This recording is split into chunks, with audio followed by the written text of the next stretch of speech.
verso de número 25. Esse é o tema desta mensagem.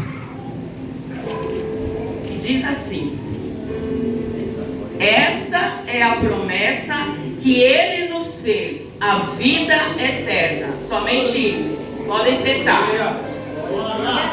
Eu muito me alegro com este tema. Eu quero parabenizar também quem escolheu este tema, porque infelizmente vivemos tempos em que os temas que falam de vida eterna, que falam do inferno, que falam do céu, infelizmente são deixados de lado. Esse tema está muito ultrapassado. Essa coisa de falar de inferno, não, vamos falar de prosperidade material, da chave da vitória. Vamos falar de coisas, de curas, de prosperidade, porque precisamos ser prósperos nessa terra. E é um tema que não vai render muito, porque fala aqui da vida eterna. Então, infelizmente, esses temas têm sido, este tipo de mensagem tem sido deixado de lado. É duro de falar? É triste? Mas é a realidade. Mas a gente se alegra porque a palavra do Senhor diz que nos finais dos tempos assim seria.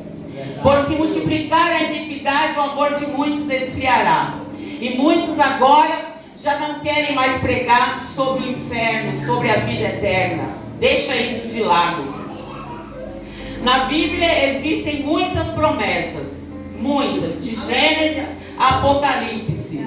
Mas a maior delas, com certeza, é a que está neste tema, que é a promessa da vida eterna. Mas infelizmente está ficando extinto. Como o irmão bem disse aqui, o céu existe, mas o inferno também.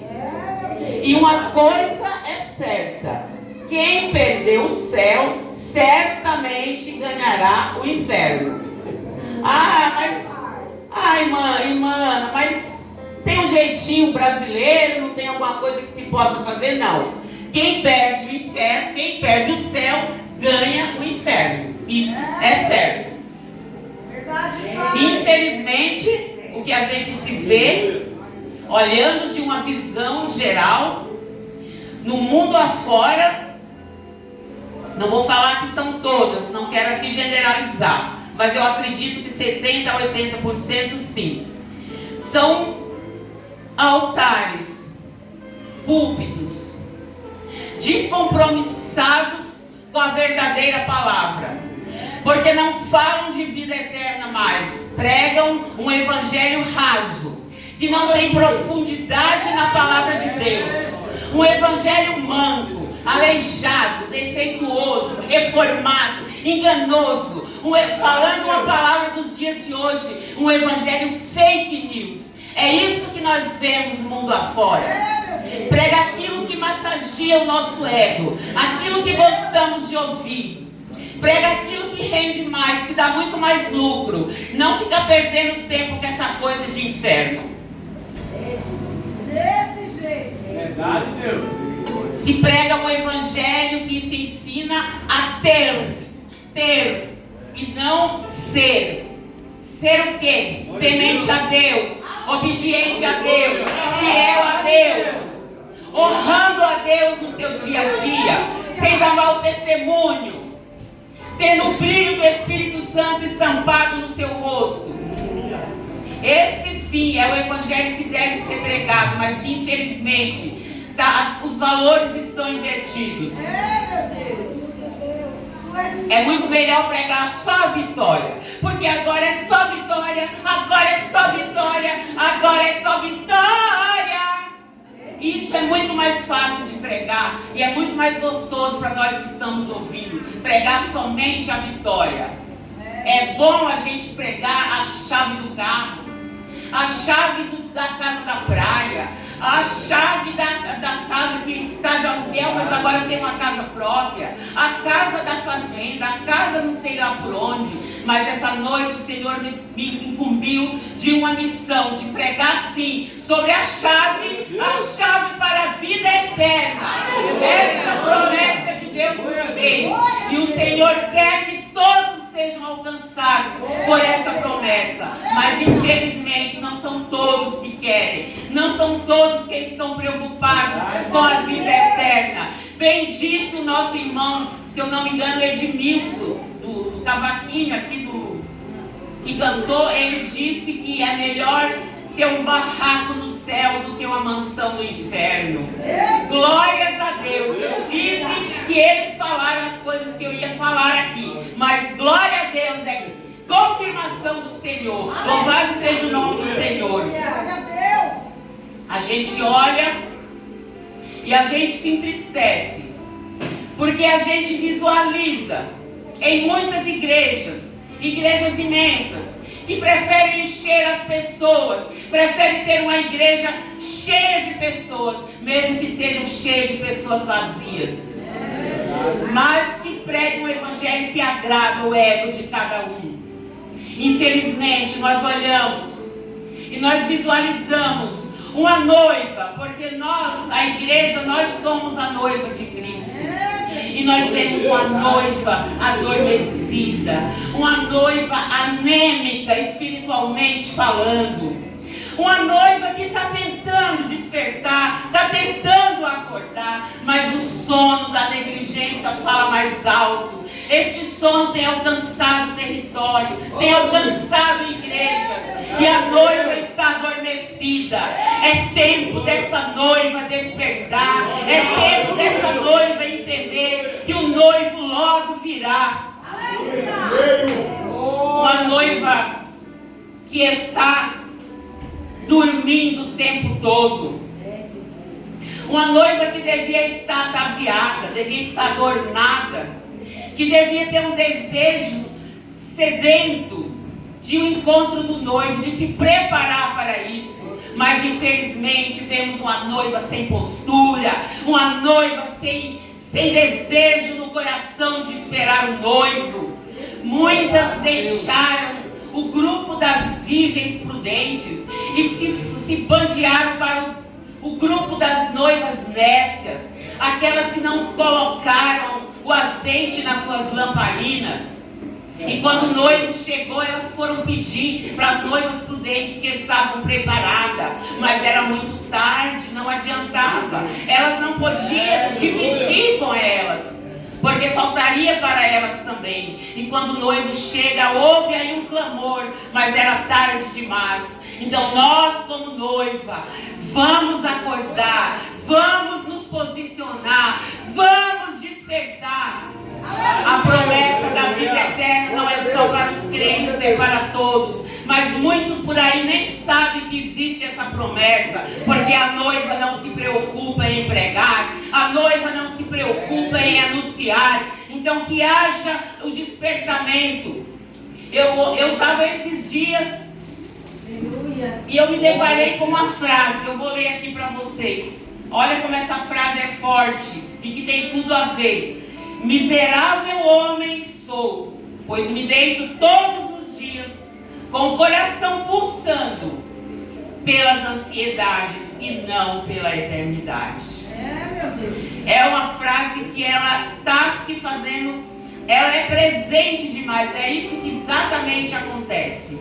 Então que a noiva de Cristo se prepare, porque a noiva vive como se o noivo não viesse mais. Parece que nem ela mesma acredita que o noivo virá, porque a noiva vive como se não acreditasse mais na promessa da vida eterna. Mas que o Senhor possa trazer um despertamento a todas as igrejas, que o Senhor possa despertar essa noiva o quanto antes, porque Ele não tarda e já virá. Mas existem também pregadores, são milhares, pregadores de rosas. Porém, os pregadores de espinhos estão ficando em extinção, porque precisamos pregar também os espinhos, porque o evangelho não é só a vitória.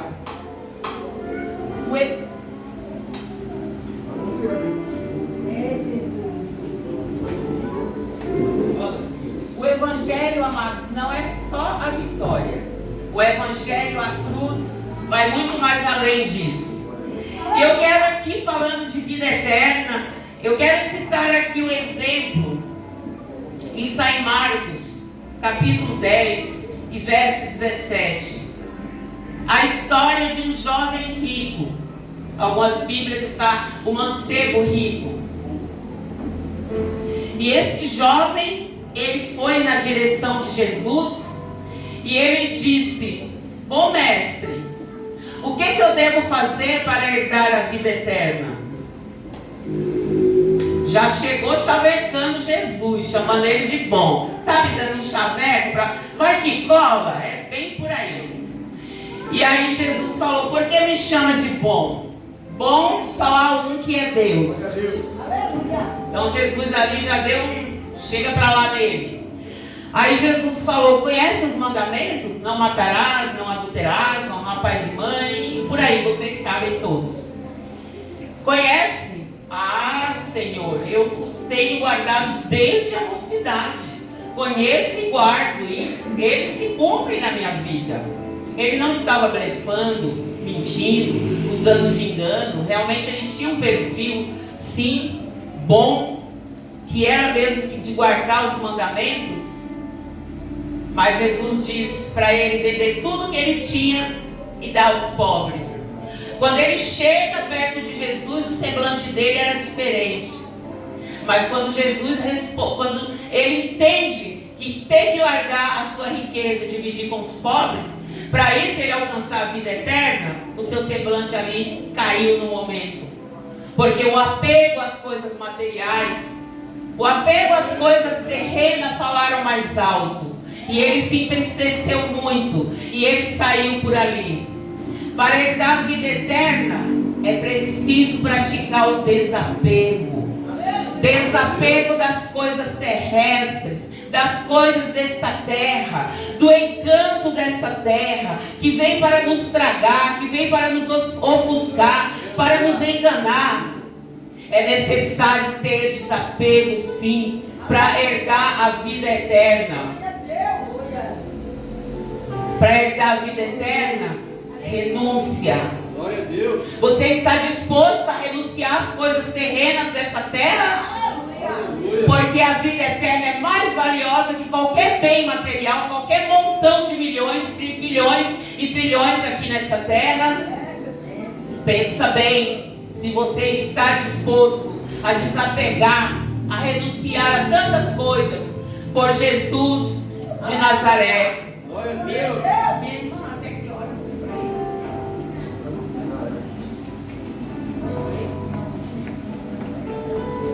Amém. Eu até tinha esquecido aqui do horário, mas eu lembrei agora. Então, amados, vida eterna, renúncia, desapego. Que o seu coração não esteja nas coisas desta terra. Que o seu coração esteja nas coisas celestiais, na promessa que o Senhor nos fez. Aleluia. Essa promessa aqui desta mensagem. Tem também a parábola, aqui já é uma parábola. Aqui, essa do jovem rico aconteceu de fato. Aqui, porém, é uma parábola que está em Lucas 12, versículo 13. Um homem riquíssimo, abastado, ele tinha ali nos seus celeiros muitas coisas que a sua terra tinha produzido. E era tanta, e vindo cada vez mais. Aquele homem já não tinha mais espaço para guardar, porque a sua terra foi muito produtiva. E ele já estava pensando: como que eu vou fazer agora? E aí ele falou: agora eu já sei o que eu vou fazer. Eu vou derrubar estes celeiros e vou fazer outros maiores, muito maiores que esse. Aí sim, eu vou poder dizer para minha alma: canta, pula, dança, se alegre, viva. Algumas pessoas falam assim: é preciso curtir a vida, é preciso viver a vida, porque a vida é curta. Concordo. Mas o inferno não é curto, ele não acaba. Desse jeito. O negócio é estreito, amados. É estreito mesmo. E aí aquele homem disse isso, que agora sim, ele não estava preocupado em investir na vida eterna, investir no reino celeste, mas ele só estava preocupado com essa vida aqui. Porque infelizmente muitos acham que é bem assim, morreu, acabou. Antes fosse, mas não é não. Porque a nossa matéria física, essa sim, ela vai se decompor, ela vai se acabar mesmo, isso é verdade. Mas nós temos corpo, alma e espírito. Para onde irá a nossa alma? Será que nós vamos fazer valer para alcançarmos a promessa de vida eterna na nossa vida? Este homem, ele era muito rico, porém ele era pobre para com Deus. Eu digo mendigo para com Deus, porque a ganância de ter cada vez mais falava mais alto ao seu coração, e a ganância, ela conduz à perdição eterna. Então invista na vida eterna, acumule tesouros na vida eterna, aonde a traça, a ferrugem não vão corroer, não vão exterminar. Vale a pena investir na vida eterna, vale a pena investir no reino celestial. E os ladrões, eles não destroem, os ladrões não furtam. Mas ainda tem mais um exemplo aqui, que se encontra em Lucas 16, verso 19, é muito conhecido, todo mundo conhece. Um homem riquíssimo. E antes de começar a falar sobre essa parte, só quero dizer que alguns falam que isto é uma parábola. Os estudiosos, eles falam também que é uma parábola. Mas vamos deixar os estudiosos de lado, os doutorados e tudo mais, e vamos ficar com Jesus, porque ele não fala aqui que é uma parábola. Ele podia estar falando ali para poder, talvez tivesse algum saduceu, algum fariseu, que não acreditasse na vida eterna, que achasse que ela assim morreu e acabou, simples assim. Então, Jesus, ele descreve ali exatamente o que é estar na vida eterna com Deus e o que é estar na eternidade, na tormenta do inferno. Aquele homem na terra tinha uma vida muito abastada, tinha muito dinheiro. A Bíblia diz que ele se vestia do mais puro linho, tinha uma vida de regalias. E aí depositaram ali no seu portão, na sua calçada, um mendigo de nome Lázaro. Este desejava comer as migalhas que caíssem da mesa daquele rico. E um certo dia, o mendigo Lázaro morreu e foi para o seio de Abraão. E depois o rico também morre e foi para Hades. Quando a ficha dele cai, que ele está ali naquela tormenta eterna, ele olha para cima e ele vê Lázaro ao lado de Abraão. E a primeira coisa que ele faz é pedir a misericórdia, papai Abraão. Pai Abraão, tem misericórdia de mim. Manda que Lázaro molhe a ponta do dedo para refrescar minha língua, porque estou sendo consumido aqui nessa tormenta, neste fogo. Se Jesus falou que é assim, é porque é. Vamos ficar com Jesus. Verdade, Deus. E aí aquele homem pede ali um socorro. Não adianta pedir misericórdia depois que está lá. Misericórdia lá não procede. É inútil pedir misericórdia no inferno. Mas aquele homem pediu. E pai Abraão fala: impossível. Da onde estamos até você é um abismo. Não há como nós passarmos para este lado que você se encontra. E nem você para vir chegar até aqui onde nós estamos. Você teve uma vida tão abastada, enquanto que este não teve nada. Amado, só deixando bem claro que não é porque é rico que vai para o inferno. E não é porque é pobre que vai para o céu. Ok? Glória a Deus. Neste caso aqui, este homem foi, né? E Jesus, ele sabe por quê? Porque conhecia a Lázaro e conhecia também a ele. E aí aquele homem, quando ele entende, porque na vida que ele levava, ele provavelmente ele não estava preocupado se para onde que é a alma dele. Porque o outro homem do celeiro, que eu acabei não falando, não concluindo, aquele que aumentou os seus celeiros, a palavra diz: louco, essa noite pedirão a tua alma. E aí, o que você vai fazer? Porque riqueza não compra a vida eterna. O que compra a vida eterna é a obediência, é a santidade, a fidelidade à palavra do Senhor. Isso é que compra a vida eterna. É para aqueles que são lavados e remidos no sangue do Cordeiro e que vivem aqui nesta terra uma vida de servo de Deus, sem envergonhar o Evangelho, sem escandalizar o Evangelho. São para esses. Está pensando que é de qualquer jeito que vai ter a vida eterna? Está enganado, meu bem. Não é não. A vida eterna é para quem vive em obediência e santidade. Mas aquele rico, agora ele se lembra que ele tem uma família na terra e que ele tem ali 5 irmãos. Daí ele fala: manda alguém ir até a minha casa para evangelizar, para falar para a minha família, para que eles não venham para esse tormento aqui onde estou também.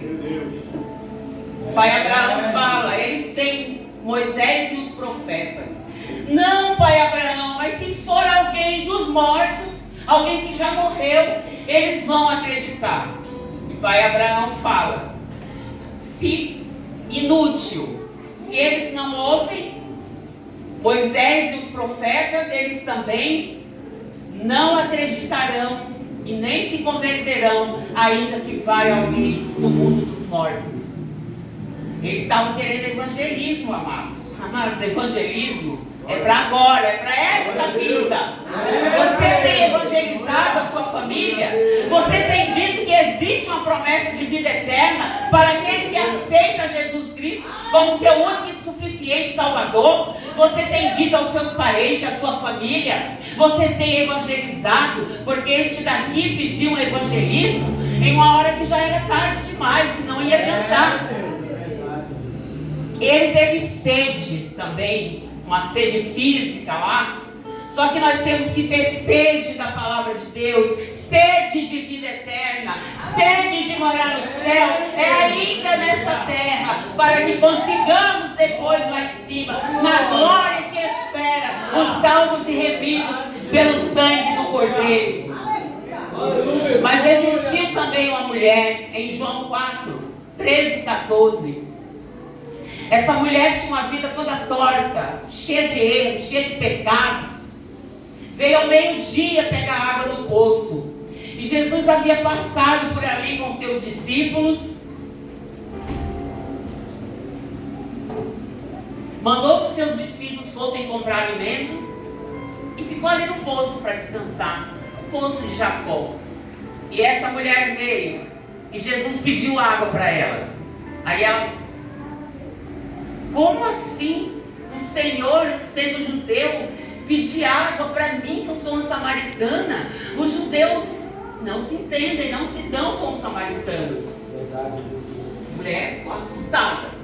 E Jesus falou para ela. Já falaram isso também aqui na mensagem. O último pastor que mencionou aqui. Jesus disse para ela: se você conhecesse o dom da vida e conhecesse este que te pede água, certamente você me pediria e eu te daria água viva. Glória a Deus. Aleluia. Glória a Deus. Quer água viva, meu amado? Então renuncie, desapegue, acredite na promessa de vida eterna. Saia do lado do grupo das virgens nécias e prudentes e volte para o lado das virgens prudentes. Porque as nécias não esperavam mais, viviam como se não esperassem mais o noivo. E ela disse assim para Jesus: mas o poço é muito fundo, não tem como o Senhor pegar. Ela falou essas palavras para Jesus. E Jesus disse aquilo nesse verso que eu marquei, 13 e 14. Jesus respondeu: Quem beber dessa água terá sede. Outra vez. Mas quem beber da água que eu lhe der, nunca mais terá sede. Ao contrário, a água que eu lhe der se tornará nele uma fonte a jorrar para a vida eterna. Oh, glória a povo do Senhor, igreja! Oh, aleluia! Santo de poder e de graça, exaltado seja o teu nome, Senhor! Então, se você quer essa fonte a jorrar para a vida eterna, se posicione. Viva como se Jesus fosse voltar ainda hoje, ainda essa madrugada. Fique esperto, fique atento. Busque a vida eterna, busque o cumprimento dessa promessa para a sua vida.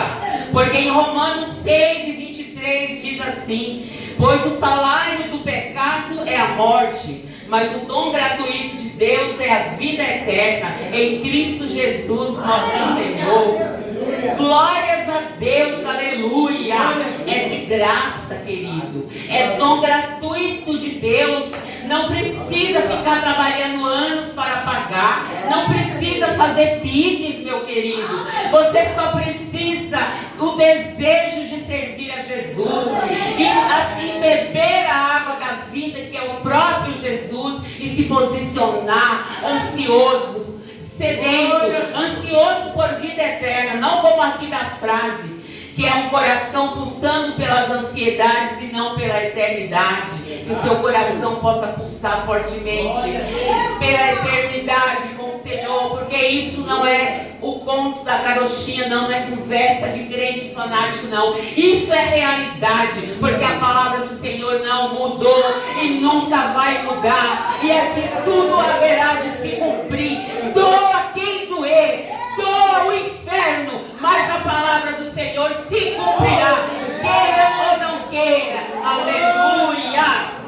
É gratuito, então pegue essa bênção em nome do Senhor Jesus, que é a vida eterna em Cristo Jesus, nosso Senhor.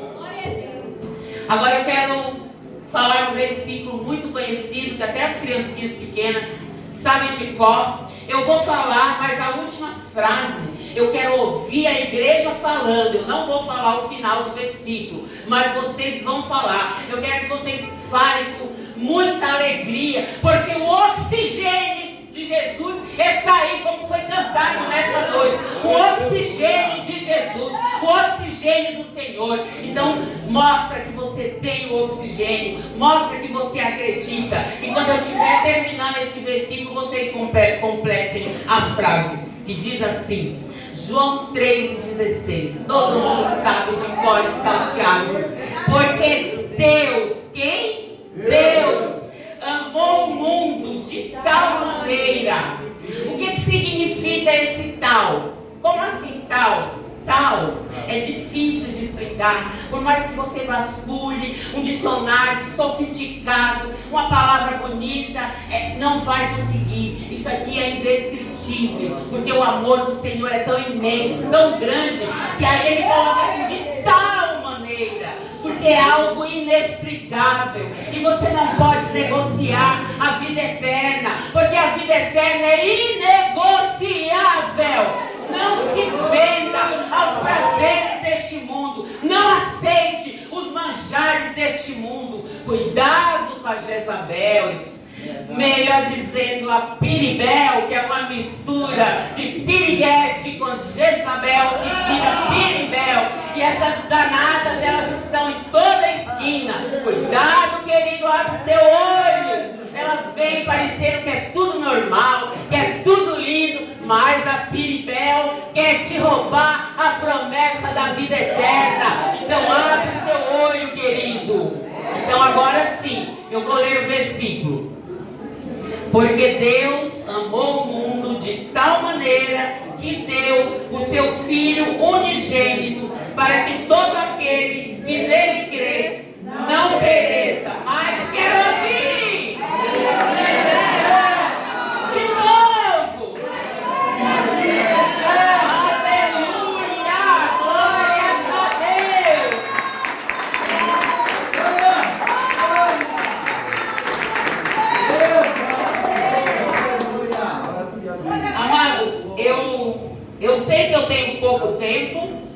Mas eu vou pedir para a pastora Gilmara ler para mim Apocalipse, capítulo 21, do verso 1 ao 8. Glória a Deus. Aleluia. Apocalipse 21, do 1 ao 8. Glória a Tudo Deus. isso já foi falado aqui. Eu vou ficar de pé. Amém. E vi um novo céu e uma nova terra, porque já o primeiro céu e a primeira terra passaram, e o mar já não existe. E eu, João, vi a santa cidade, a nova Jerusalém, que de Deus descia do céu, adereçada como uma esposa, ataviada para o seu marido.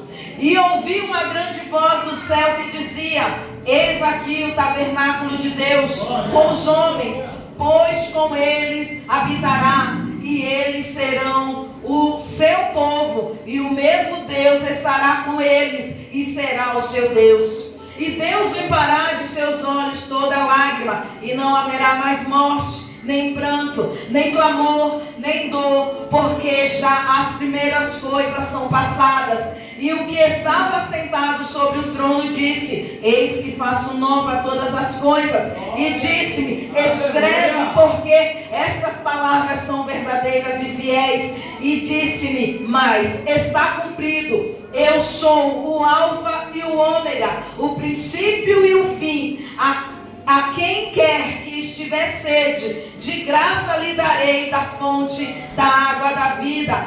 Quem vencer herdará todas as coisas. Eu serei o seu Deus e ele será o meu filho. Mas quanto aos tímidos, aos incrédulos, aos abomináveis, aos homicidas, aos fornicadores, aos feiticeiros, aos idólatras e todos os que cometem a mentira, a sua parte será no lago que arde em fogo e em enxofre, que é a segunda morte. É pouco que a vida eterna nos aguarda, que a vida eterna aguarda para o crente que perseverar até o fim.